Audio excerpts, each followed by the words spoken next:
7 decessi causa Covid nel fine settimana nel territorio dell'ULSS 7 Pedemontana, 5 all'ospedale di Sant'Orso, 1 a Bassano, 1 a Marostica, portando a quota 549 il numero delle persone che hanno perso la vita per coronavirus nella nostra azienda sanitaria.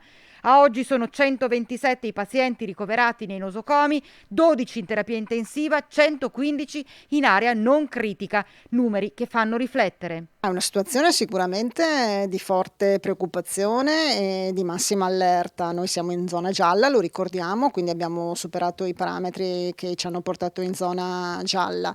Abbiamo un numero di positivi quotidiano importante, anche se oggi, insomma, il dato di ieri è un numero inferiore, sappiamo che il fine settimana questo cala, però questo implica che il virus sta circolando molto, quindi massima attenzione, massima allerta e soprattutto cerchiamo di essere tutti prudenti e continuare con la campagna di vaccinazione.